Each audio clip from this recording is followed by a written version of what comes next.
aucun projet n'a fait l'objet d'une note explicative. Ce n'est qu'un état des lieux et de vagues études non chiffrées. Monsieur le préfet a été informé le 16 mars 2015 que ce dogme était contraire à la loi et ne respectait pas la légalité et l'éthique que nous défendons au nom des administrés bandolés. Deuxièmement, aucune priorité pour la gestion de la ville n'a été évoquée. Seule une diminution globale de 1 million d'euros a été imposée par vous seul et tous les budgets ont été étranglés. Parmi eux, les fleurons de la République que sont la sécurité, la jeunesse, la famille, les associations et l'environnement. À cette liste s'ajoutent les animations et le tourisme, nécessaires pour que notre belle ville reste dans le top 50 des destinations les plus demandées. En proposant ce jour, sans concertation, un nouveau vote du budget qui ne préserve pas la qualité des services rendus à la population et surtout sans vraie vision pour l'avenir de notre bandole, nous ne voterons pas ce budget. Ce vote serait inadmissible, irresponsable et cautionnerait le dédain que vous avez vis-à-vis des élus qui représentent les bandolés. Merci Monsieur Palix. Alors les priorités, j'en ai parlé tout à l'heure. On en reparlera. Je vais revenir sur un point. Donc, le budget est illégal.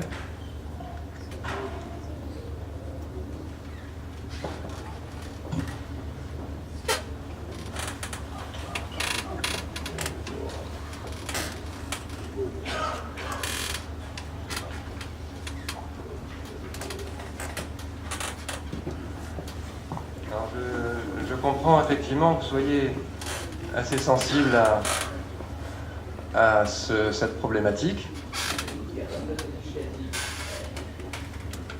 En effet, en 2008, je vous avais fait la remarque, et vous en souvenez, puisque vous l'avez rappelé lors... vous vous en souvenez, puisque vous l'avez rappelé lors d'un précédent conseil. Monsieur Palix, je ne vous ai pas interrompu. Donc, je vais terminer mon intervention. Donc, en 2008, les documents fournis pour le débat d'orientation budgétaire, il n'y avait pas une ligne sur les projets. Pas une ligne. Ça a été abordé oralement en conseil municipal. Et effectivement, vous avez tenu compte de ma remarque, puisque dès l'année suivante, sont apparues effectivement des perspectives sur la note explicative de synthèse transmise aux élus, mais ça n'a été effectué qu'à partir de 2009 et grâce à mon intervention. Alors là, j'ai sous les yeux le document, la note explicative de synthèse que tous les conseillers municipaux ont reçu. Donc il y a 24 pages. À partir de la 14e page, on aborde des perspectives budgétaires. Alors, on peut considérer que c'est insuffisant, on peut considérer que les projets ne sont pas suffisamment précis, on peut considérer beaucoup de choses. Mais il y a déjà les perspectives budgétaires pour l'année 2015. Et notamment, des mesures qui sont annoncées de diminution des charges à caractère général. Il est annoncé la stabilité des taux d'imposition. Monsieur Palix, laissez-moi terminer. Quand on dit qu'on n'annonce pas, quand on dit que les impôts n'augmentent pas, ça n'est pas un état des lieux, c'est une décision. Et c'est la décision majeure pour un conseil municipal. La décision d'augmenter ou pas les impôts, on est bien dans la prospective, dans la décision future. Les bandolés, pour eux, ça n'est pas pareil du tout. Si les impôts en 2015 sont identiques à 2014, ou s'ils sont augmentés ou diminués. Donc, décision fondamentale, majeure. Maîtrise de la masse salariale avec le non-remplacement d'un fonctionnaire sur 3. Donc ça, c'est aussi une bonne décision pour la gestion de notre ville. En matière d'investissement, je continue à lire la note explicative de synthèse. Un plan pluriannuel d'investissement a été élaboré sur 3 ans, de 2015 à 2017. Et je disais, 3 opérations vont être étudiées et chiffrées. Alors effectivement,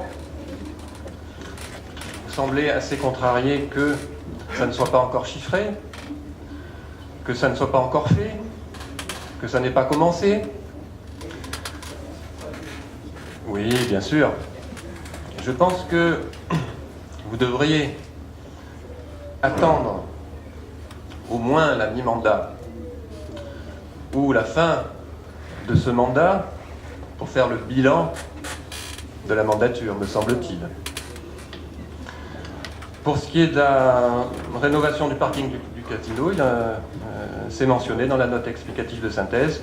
Effectivement, je l'ai un peu détaillé lors du débat d'orientation budgétaire lui-même. La réfection du quai de Gaulle, c'est quand même un projet excessivement important. J'espère qu'on arrivera à le mener à bien. C'est un projet qui ne date pas d'aujourd'hui. Hein. Je suis pas comment dire, un inventeur de ce genre de projet. Il existe depuis longtemps. Mais ce serait bien qu'enfin on puisse le mettre en place. Et la réalisation d'un bassin de rétention, ça aussi, le projet est dans les cartons depuis pas mal de temps. Et les événements récents nous incitent à agir. Ensuite, dans la note explicative de synthèse que j'ai sous les yeux, il y avait la prospective budgétaire avec la DGF, effectivement. Vous avez vu les chiffres prévisionnels pour l'évolution de cette DGF. Je les ai rappelés tout à l'heure, cette baisse vertigineuse des dotations de l'État nous gêne considérablement pour mener à bien des projets que nous souhaiterions mettre en place. Et nous sommes tenus de faire des choix. Voilà, et ces choix, le principe même du vote du budget, c'est de faire des choix et de les assumer.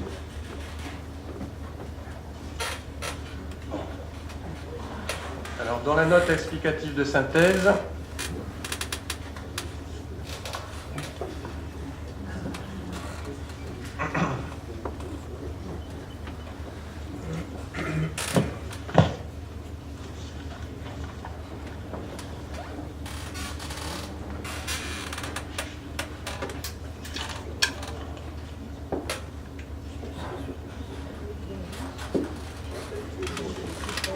alors vous aviez un tableau avec l'évolution des bases. Alors je vous l'accorde, on n'a aucune certitude à ce niveau-là, mais nous ne sommes pas non plus des devins. Il y avait un tableau jusqu'en 2020 avec l'évolution des dépenses réelles de fonctionnement et des recettes réelles de fonctionnement, année par année. Vous avez la liste des travaux prévus pour 2015 sur les budgets annexes. Donc, on y reviendra sans doute tout à l'heure. Sur le budget d'assainissement, l'amélioration de 4 tampons boulevard Bellevue, des travaux de canalisation Montée-Voisin, l'amélioration des réseaux rue des Jardins. Sur le budget de l'eau, l'amélioration des réseaux rue des Jardins également. Travaux sur le réseau place du Château, nécessaires.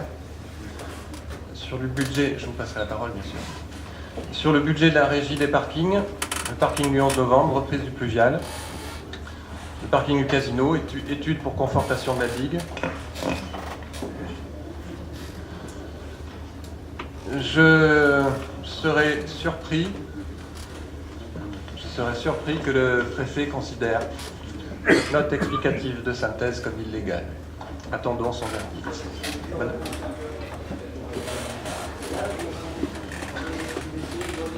Certes. Vous nous donnez dans Sûrement le pas. budget général les budgets annexes. Ça n'a rien à voir. Hein, et vous n'avez même pas répondu aux projets et aux priorités. Je veux l'exemple, par exemple, des associations. Vous dites que vous ne les diminuez pas. Donc vous ne les diminuez pas dans un budget global qui est d'à peu près 500 000 euros, mais vous donnez, et on a voté, et je pense que ça le vaut, 100 000 euros à une association. Donc vous allez indirectement diminuer les autres associations. Ça paraît évident. Donc là, vous essayez de noyer le poisson et vous ne répondez pas à nos questions. Vous ne dites pas pourquoi, en pourcentage, vous avez diminué la sécurité au Bandolé. Pourquoi vous l'avez diminué, la sécurité? Alors, Monsieur Palix, vous me dites que je mélange tout. Oui, je vous demande de répondre à ça. Je vous fais remarquer que c'est vous qui mélangez tout. Oh, bah bon, écoutez, En ce qui je dis plus rien concerne- parce que vraiment, c'est même plus la peine de discuter avec vous. Alors, en Voilà. ce qui concerne- Allez, on arrête. Mais oui, on arrête. Voilà. Monsieur Palix, C'est pas la peine. on n'arrête pas. Je vous rappelle une chose que vous semblez oublier. C'est pas vous qui menez les débats. Vous n'êtes plus maire. Donc, on n'arrête pas. On n'arrête pas. Donc, quand vous dites que je mélange tout, vous me posiez une question sur la note explicative de synthèse. Donc, j'ai répondu sur cette note explicative de synthèse. Maintenant, vous passez à d'autres sujets. On peut parler effectivement des autres sujets.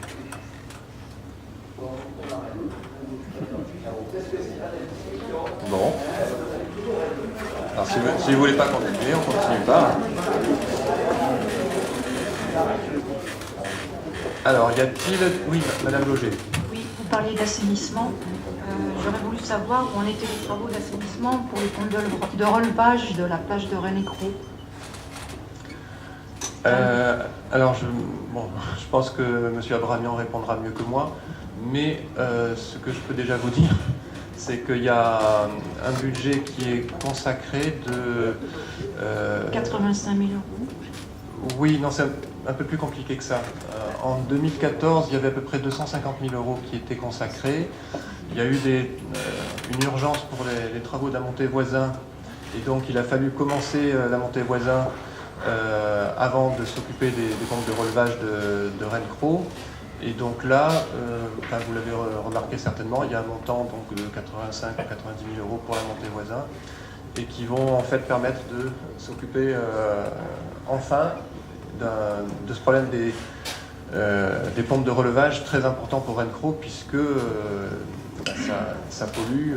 Ça part en mer. Ça pollue la mer, et donc l'idée c'est de pouvoir non pas rejeter en mer, mais rejeter sur le sable, où c'est plus facile de le gérer.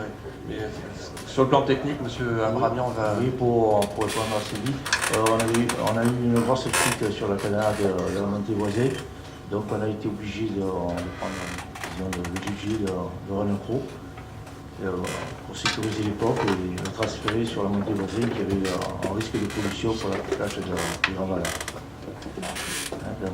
Et du coup, on a pris aussi cet argent pour l'étude du bassin de rétention, D'accord. qui est une des priorités, je crois, pour les bandoliers.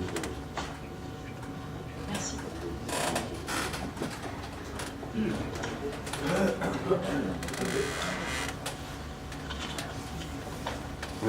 Monsieur Roland. Pour lesquels un petit emprunt aurait été nécessaire, parce que sécuriser la plage de René-Cros me semblait être une priorité absolue. C'est-à-dire que si on avait un problème à René-Cros et que la baie venait à être polluée, ce ne serait pas une demi-journée de fermeture de la plage en grande saison. Voilà. Donc c'était quand même quelque chose à maintenir en première priorité, et s'il y avait de l'argent à aller chercher pour l'emprunt, ça faisait partie des investissements qu'on aurait dû passer au premier poste. Madame Dagor.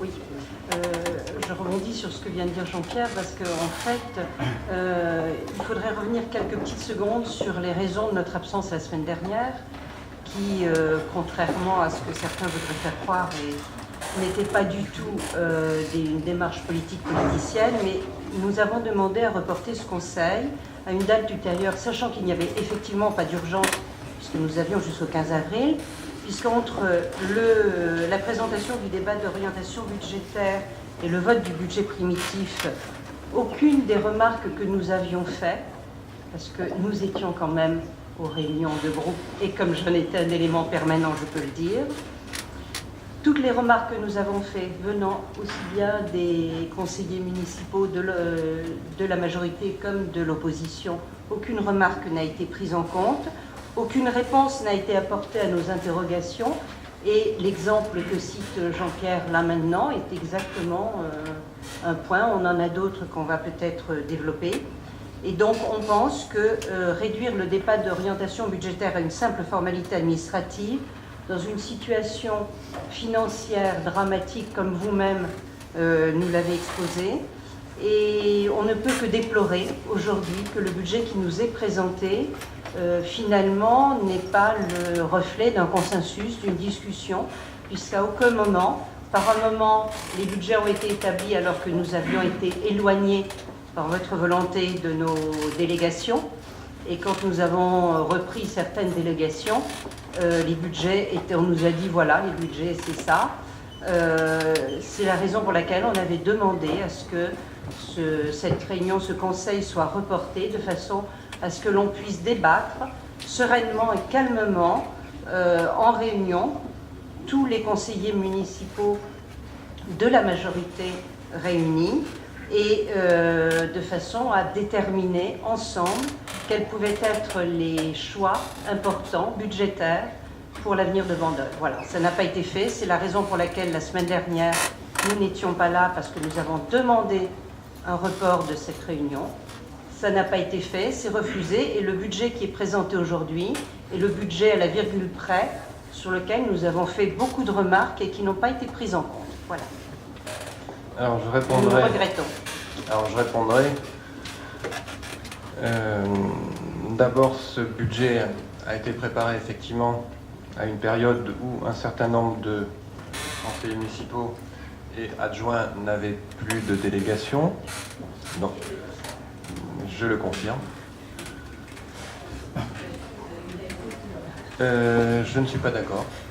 On va pas revenir sur les raisons, mais vous avez le droit de considérer que j'ai retiré une délégation à tort. C'est votre droit. Moi, je considère l'inverse. Donc, ça ne nous a pas empêché de travailler, en tout cas, sur le budget. Et lorsque j'ai redonné des délégations, je pense qui sont relativement, qui sont consistantes, qui ne sont pas des délégations vides de sens comme ça a été largement écrit et véhiculé. Et c'est bien justement pour valider les choix les plus importants, et notamment un choix majeur qui est l'augmentation ou pas des impôts. Et c'est la raison pour laquelle j'avais fixé 3 réunions d'adjoints spécifiquement consacrées aux finances. Donc il y en a eu une le 19 février. Aucun adjoint, Madame Kilissi, de votre groupe présent. Il y en a eu une autre le 24 février. Aucun adjoint, Madame Kilissi, de votre groupe présent. Et il y en a eu une troisième, le 3 mars. Aucun adjoint, Madame Kilissi, de votre groupe présent.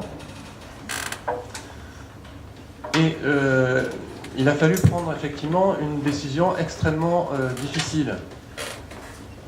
Et comme vous n'étiez pas là, nous l'avons prise. Donc, la décision, vous n'étiez pas là, nous l'avons prise. La décision de ne pas augmenter les impôts, en tout cas cette année. Alors après, il est facile. Après, nous verrons. Là, c'est un choix. C'est un choix que j'ai fait, que nous avons fait, de ne pas augmenter les impôts cette année. Mais il a des conséquences. Un peu de silence, s'il vous plaît. Il a des conséquences. Il a des conséquences sur le fonctionnement et sur l'investissement. Parce que il est facile de dire maintenant il faut continuer à investir, alors nous allons le faire, mais de manière modérée. On ne peut pas tout avoir en même temps. Il faut bien savoir que quand on emprunte, ensuite, il faut rembourser en capital et en intérêt. Et sachez que les banques observent de manière très précise les comptes des collectivités, des communes. Actuellement, nous avons fait une demande d'emprunt. Une banque a refusé. On espère obtenir un emprunt. Pour l'instant, je ne vous en dis pas plus parce qu'on ne sait pas. J'ai quand même bien rappelé lors du débat d'orientation budgétaire la situation financière dans laquelle nous nous trouvions, avec cette fameuse capacité de désendettement.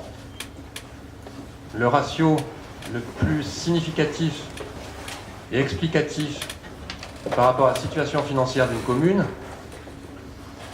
Et pour 2013, nous étions déjà à plus de 12 ans, donc nous avions déjà franchi la ligne orange. Et pour 2014, nous nous retrouvons à 57 ans et 71 ans si on intègre le fameux CLTR. Ce qui veut dire que c'est facile de dire qu'il faut investir, c'est facile de dire il faut dépenser plus pour tel ou tel poste. Mais on ne peut pas avoir tout en même temps. Donc, à partir du moment où nous n'augmentons pas les impôts, nous ne pouvons pas non plus faire des emprunts démesurés. Voilà, je pense que vous aurez compris que l'élaboration et les choix qui guident à l'élaboration d'un budget, c'est pas juste Yaka Foucault. Non. Il faut de la rigueur, il faut de l'honnêteté, il faut de la réflexion et un peu de courage. Voilà, donc la critique est aisée. Monsieur Decroix. Ça, tout le monde le connaît. Qu'on soit amené à faire des efforts, ça, c'est toutes les collectivités qui sont soumises au même régime. La seule chose qui est importante, c'est à la cohérence avec les attentes des Bordelais. Donc ça, c'est les choix qui peuvent être faits. Et on va en parler. Je sais que ma collègue Sylvie Loger a des sujets, par exemple, qui concernent la sécurité des plages, qui sont des sujets importants. Il y a des priorités qui nous paraissent un peu étonnantes. Quant à revenir, donc ça veut dire qu'il ne faut pas faire des coupes budgétaires à l'aveugle. Hein. J'arrase pas partout de 10%, c'est qu'il faut savoir sur quoi on met l'argent.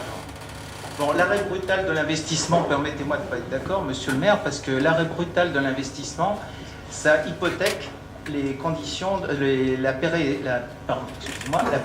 de notre patrimoine. On va vers une dégradation de nos actifs. Et si on ne fait pas suffisamment d'investissement, ça sera une perte. L'autre point aussi, c'est que je constate qu'on n'a pas, quand on parle toujours d'investissement, c'est qu'on n'a fait nulle part la possibilité, ce qui est privilégié par l'État, c'est des plans pluriannuels d'investissement de territoire. Donc c'est là où il faudra qu'on sorte peut-être un petit peu de notre coin et qu'il faudra réfléchir avec d'autres entités, voir quel type d'investissement on peut globaliser et faire de façon générale. Quant aux prêts, on peut effectivement recourir à l'endettement. Nos charges financières aujourd'hui, elles sont de 330 000 €, hors remboursement de la dette, bien entendu. Je regardais les taux que nous avons, ça varie de 3,35 à 5 et des poussières pour pas grand-chose, pour un petit capital. Aujourd'hui, les banques sont susceptibles de nous prêter et aujourd'hui, on a une marge bon, je dirais, on pourrait avoir un emprunt qui serait de l'ordre de 1,5 million à 2 millions d'euros. Une banque nous le fera très certainement à des taux qui sont privilégiés. Et dans ces conditions, on peut aussi en profiter éventuellement pour renégocier la dette dans un même ensemble. Ça fait partie d'un certain nombre de choses qui sont faisables. Et donc, simplement pour un point d'information que vous avez donné, Il y a certes une banque qui a dit non pour l'instant, mais c'est une banque avec laquelle nous ne travaillons pas. Donc il y a d'autres banques qui n'ont pas dit non et qui étudient le dossier. Donc ce n'est pas une possibilité qui est fermée. Alors là, je m'inscris en faux pour l'arrêt brutal d'investissement. Moi, je parlerais plutôt de pause voulue. Et il n'est pas question de rester inerte pendant des années. Et pour ce qui est des emprunts, effectivement, j'espère bien qu'on va pouvoir obtenir un emprunt, mais j'ai simplement souligné le fait que c'était compliqué à cause de notre situation financière. Voilà.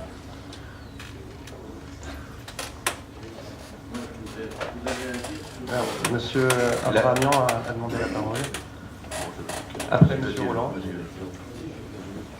Alors, je voudrais juste insister sur la dégradation de notre patrimoine, parce que ce que l'on va perdre, on ne pourra pas le rattraper. Quand on voit l'état du sol devant les bars entre la place de la Liberté, ça a été réparé avec du ciment, c'est vraiment moche pour une station qui se veut haut de gamme. Les gens qui vont venir cet été, quand ils vont avoir ça, ils n'auront pas forcément envie de revenir l'année prochaine. Quand on prend la rue Ponce ou la rue de la République avec des pavés qui sont tous disjoints, où toutes les dames se coincent les talons dedans, voire juste là à côté, les spots qui sont enterrés et qui descendent de 30 cm dans le sol, ça c'est des opérations de maintenance qu'il faut faire absolument. On a un patrimoine qu'on est en train de laisser, on est dans l'état de petits villages reculés du centre de la France. On a une boule devant, qui était une belle attraction finalement, devant la médiathèque, qui ne fonctionne plus, qui est en train de se dégrader, et pour laquelle aujourd'hui le budget de remise en état est exorbitant par rapport à ce que ça aurait coûté une maintenance lissée. Donc il y a quelques éléments comme ça qui sont la vitrine de Bandol, qui sont la valorisation, le maintien en bon état du patrimoine, qui sont totalement négligés. Et ça, c'est inadmissible pour l'image de Bandol et pour le futur de Bandol. Et une année, on laisse ça courir une année, ce sera une facture 3 ou 4 fois plus élevée, voire peut-être irrécupérable après. Alors ça, je pense que tout le monde est d'accord avec vous. Ces travaux de maintenance sont indispensables et ils sont, je pense que vous l'avez, le plan pluriannuel 2015, 2016, 2017. Et j'espère bien entendu que notre emprunt sera accepté, parce que si nous ne pouvions pas faire ce genre de travaux, ce serait effectivement très préjudiciable pour notre ville. Je continue juste avec la rue de la République aussi, qui est dans un état pitoyable, et un problème là que, comme ça, je livre à tout le monde, ce sont les palmiers de la rue Marson qui atteignent des hauteurs où ils deviennent absolument inaccessibles. La nacelle ne monte pas jusque là-haut, il va falloir les enlever et prévoir leur remplacement par un autre type de végétation. Donc tout ça, c'est l'image de Bandol, ça ne peut pas attendre une année ou 2 années. Ce sont des priorités à prendre en compte, des priorités pour lesquelles peut-être effectivement il faut passer par l'emprunt, justement pour ne pas se laisser se dégrader l'image de la ville. Je pense que tout le monde est d'accord.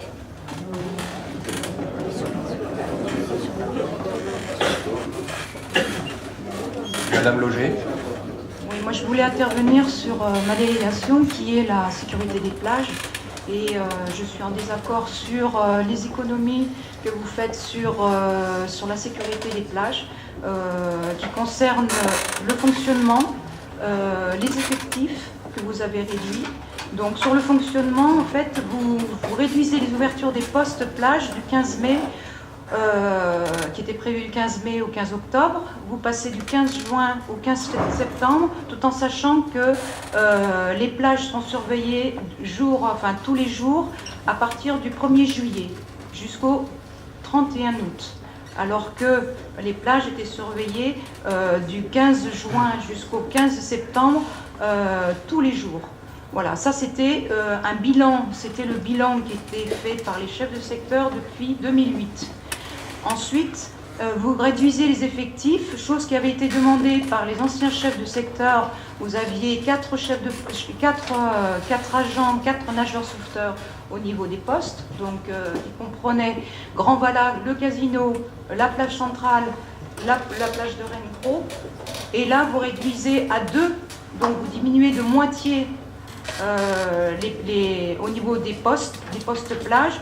Donc, pour moi, la sécurité n'y est pas, tout en sachant que quand vous intervenez sur un noyer, vous devez intervenir en équipe. Donc, c'est minimum 3 personnes. Voilà. Ensuite, le hors-saison, nous avons fait les bilans de chaque saison. Monsieur Wauters et ensuite Monsieur Richard Moretto, qui se sont aperçus que le hors-saison est une fréquentation de clientèle vieillissante, et c'est là qu'intervient le plus les interventions sur des noyades. Et je pourrais vous dire aussi au niveau des formations, nous avons une association qui s'appelle La Croix-Blanche sur Bandol, qui s'occupe des formations des Ménécessas, des recyclages, qui le fait avec presque un caractère social, dans la mesure où nous avons des jeunes qui n'ont pas beaucoup d'argent, en sachant qu'un Bénécessa seul coûte 750 €, la Croix-Blanche leur fait payer 400 €. Et c'est payable, même il y en a un qui a payé 1 an après, tout en sachant que les services qui leur demandent à ces jeunes, c'est d'être présents quand ils ont obtenu leur examen, d'être présents sur les manifestations sportives avec la Croix-Blanche, pour justement rendre un service.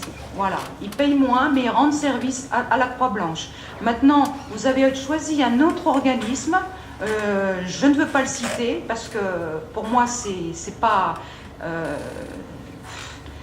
pour moi, c'était quelque chose qui a été mis en place pour faire des économies, mais pour moi, c'est une mauvaise manœuvre, puisque sur quels critères avez-vous voulu changer le fonctionnement de la surveillance des plages, alors que vous dites à monsieur Moretto, je tiens par la présente à vous faire part de ma satisfaction pour l'investissement à la grande compétence dont vous avez fait preuve durant l'été sur nos plages. La saison n'a pas connu d'incidents majeurs et les baigneurs ont pu profiter en toute quiétude de leurs vacances grâce au sérieux et la compétence de vos équipes de nageurs sauveteurs.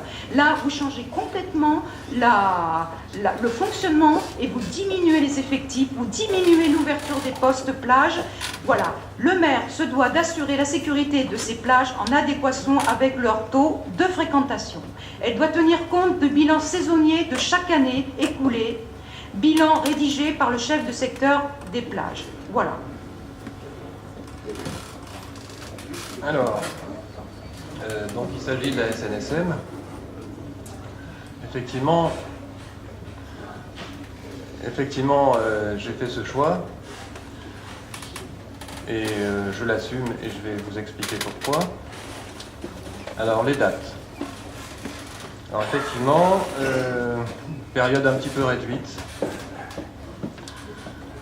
Alors, vous me direz, la sécurité n'a pas de prix. Mais, bien entendu. Pardon? Ah bon? Je vois pas le rapport, monsieur Pablis.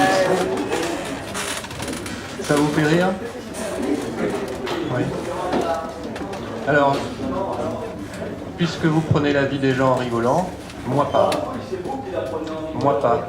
Non, c'est pas moi qui ai rigolé, c'est vous. Ça me fait pas rire du tout.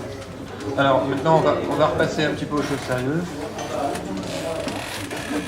On pourrait effectivement assurer une surveillance toute l'année. Il y a des gens qui se baignent, il y a des gens qui se baignent toute l'année. Donc il y a des choix qu'on fait sur les périodes. Et on s'est basé sur ce qui se fait en moyenne dans les communes littorales. Ça, c'est pour la durée. Pour les effectifs, alors, il ne faut pas, parce que là, vous laissez croire que volontairement, je sacrifie la sécurité des bandolets.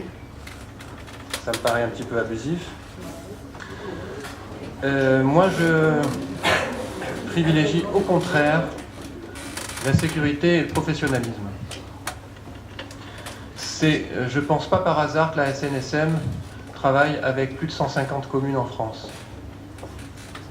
Ils sont réputés justement pour leur professionnalisme et par la qualité de leur formation, de leur encadrement et de leurs interventions. Et ils exigent des minimums pour pouvoir exercer la fonction de surveillant de plage qui sont effectivement supérieurs à ce qui était jusqu'à présent demandé. Alors, je confirme, j'ai écrit ce courrier à M. Moretto parce que je pense effectivement qu'il a fait du très bon travail. Les effectifs. Alors, on passe de 4 à 2. Alors, c'est vrai, mais pas sur toutes les plages. Pour les 2 plages... J'ai pas pu changer d'heure, même d'heure. Parce Oui, que j'étais sur une réunion qui concerne le littoral des plages. Voilà. J'ai demandé à reporter cette réunion, soit une heure avant, ou une heure après, ou l'après-midi. Vous avez refusé, vous êtes débordé, monsieur le maire. Vous êtes débordé. Et vous n'assumez pas ça. Voilà. Parce que ça ne tient pas compte de monsieur Moretto, tous les bilans. Tous les bilans de monsieur Waters, de monsieur Moretto coïncident avec la demande de sécurité des plages. Tous les bilans. Vous voulez peut-être me laisser terminer. Et ce n'est pas la SNSM qui va renforcer, au contraire. La Croix-Blanche forme des gens gratuitement de la SNSM. Vous voulez pas me laisser La terminer? Croix-Blanche forme gratuitement les pompiers. Voilà. Et on va dire qu'ils sont moins compétents que la SNSM? C'est pas vrai. Et là, cette association, elle va fermer parce que la SNSM leur prend des candidats pour former au PSE2. Voilà. C'est inadmissible. Alors, laissez-moi terminer. Justement, parlons-en de ce PSE2. Il va être obligatoire.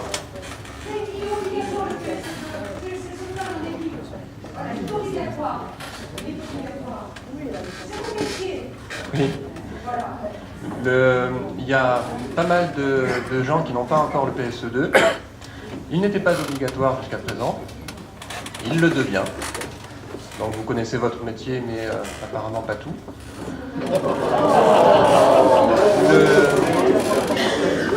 Jusqu'à présent, le PSE1 était suffisant avec le BNSSA. Il y a eu plusieurs décrets qui ont renforcé la législation. Pour l'instant, on pourrait attendre l'année prochaine avant de le mettre en pratique. La SNSM, elle, a choisi d'appliquer tout de suite. Et pour moi, c'est une garantie justement de sécurité. Oui, le SSA, oui. Obligateur semi-automatique. Voilà. Et le SSA, il n'a pas lieu d'être en formation. Les nageurs sauveteurs n'ont pas lieu de faire cette formation, en tout cas pour l'année 2015. Alors, Madame Loger, est-ce que tous les intervenants de 2014 avaient le PSE2?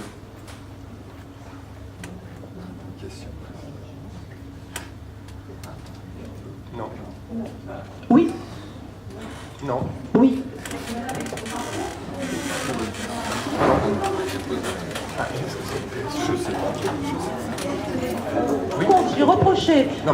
J'ai reproché au retraitement que certaines personnes n'avaient pas le permis côtier. Ça, c'est inadmissible.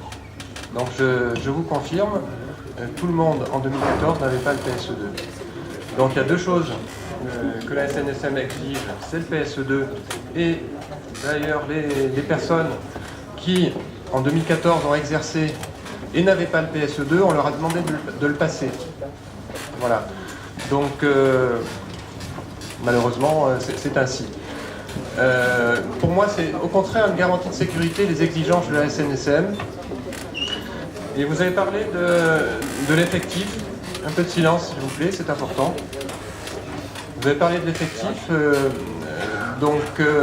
Les deux plages excentrées, c'est-à-dire Rennes-Cros et Grand-Bala, on passe effectivement de 4 à 3. Vous avez souligné que pour une intervention, il fallait être au moins 3. Je le confirme. Je pense être pas trop mal placé aussi pour savoir comment on réanime un patient qui est en arrêt cardio-respiratoire. Il faut 3 personnes. Quand il y en a 4, c'est très bien, c'est du confort. Mais c'est 3 qui sont nécessaires. Et pour ce qui est de la plage centrale et de la plage du casino, effectivement il y en a 2. Mais je vous signale, tout le monde le voit, ces plages sont extrêmement proches. S'il y a une intervention à faire, il est extrêmement vite fait pour une équipe d'envoyer un de ces 2 membres soutenir l'autre. Alors effectivement, pour une réanimation, il faut être 3, mais on peut commencer une réanimation efficace à 2. Un seul sauveteur, le sauveteur est obligé de baisser la flamme parce qu'il est déséquipé de son DSA et de son sac de secours pour aller faire le sauvetage sur la plage du Grand-Bala, par exemple. Voilà, donc vous mettez 2 plages en difficulté. On ne parle pas du Grand-Bala. C'est tout. On ne parle pas du Grand-Bala, il y en a 3. Ou l'inverse. Alors bon. Pas pareil. Non. Il y en a 3 au Grand-Bala et 3 à Rennes-Cros. De toute manière, à aucune réunion, vous m'avez fait. À la plage centrale. J'ai participé à aucune réunion. Et la seule réunion où vous m'avez convié, j'étais au syndicat du littoral, des communes du littoral, qui est aussi importante pour la ville de Bandol. Voilà. Je ne dis pas le contraire. Ben oui. Donc je pense avoir... je ne vous ai pas rassuré puisque vous êtes convaincu, mais j'espère avoir donné des explications suffisamment claires pour... oui, très drôle. Pour rassurer les bandolais.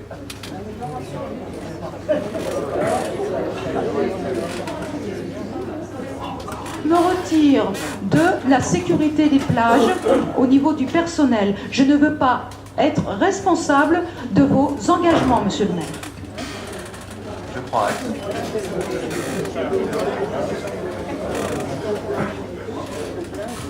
Monsieur Decroix. Tout le monde connaît la passion de Sylvie pour ce genre de choses. Comme elle l'a souligné, ça a été son métier et c'est toujours quelque chose qui l'intéresse. Je voudrais simplement souligner que c'est lors d'une réunion où nous étions notamment avec Madame Dagor, que nous avons demandé, en découvrant ça, je ne suis pas compétent, j'ai simplement demandé qu'on mette dans le coup Madame Loger, qui n'avait été absolument pas mise dans le coup de cette réflexion. Je suis navré que l'heure ne vous ait pas convenu.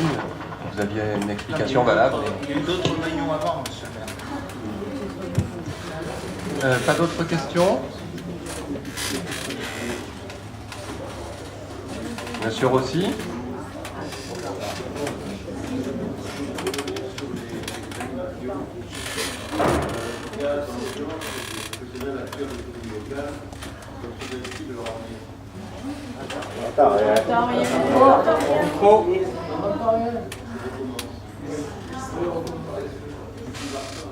C'est pas lui.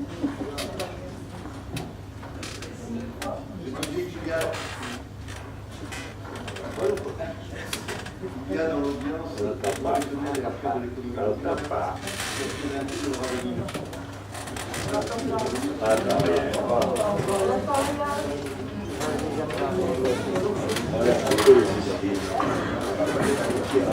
Vous m'entendez mieux là? Je recommence. Il y a dans l'audience des professionnels acteurs de l'économie locale qui sont très inquiets de leur avenir et qui vivent après une période de Noël très difficile, un grand désarroi. Au moins 70% des emplois de Bandol sont très directement ou indirectement liés à l'activité touristique. Les animations sont primordiales pour l'attrait de notre ville. Baisser le budget des animations est dangereux et inadmissible. Vous aurez à en répondre, car vous plongez Bandol dans le noir. L'animation d'une ville doit être confiée à des professionnels et les associations, avec toute leur bonne volonté, ne sont pas forcément dédiées à animer la ville. Vous avez en fait posé... c'est une question ou une affirmation, un commentaire? C'est une affirmation, pardon. D'accord. Donc j'y avais répondu, je pense, déjà tout à l'heure. Les choix sont différents. Le budget animation, je le confirme, a été diminué.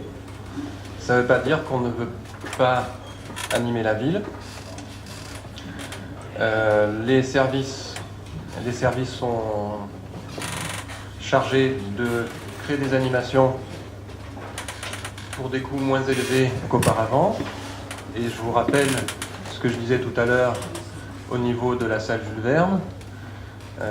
Nous avons des moyens de faire de belles animations pour des coûts beaucoup moins importants. Maintenant, sur le programme des animations, nous avons déjà prévu un certain nombre de choses. Et là, je vais passer la parole à Madame Romano, qui est l'adjointe aux animations, pour qu'elle vous dise un petit peu où on en est. Au niveau des animations, Bien devant le micro. Je crois que j'ai même problème avec M. Bessier, je crois qu'il marche pas. Monsieur Rossi. Monsieur Barthes.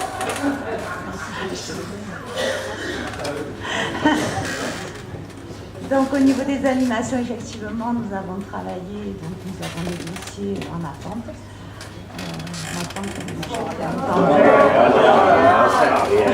Désolée. Ben, je parle fort pourtant. Et donc, je disais donc que nous avons des dossiers, nous avons travaillé, nous avons des dossiers en attente et nous attendons bien entendu de pouvoir les signer une fois que nous aurons les budgets. Voilà, donc... et ce n'est pas les animations qui me feront, les associations qui me feront les animations, ça c'est certain.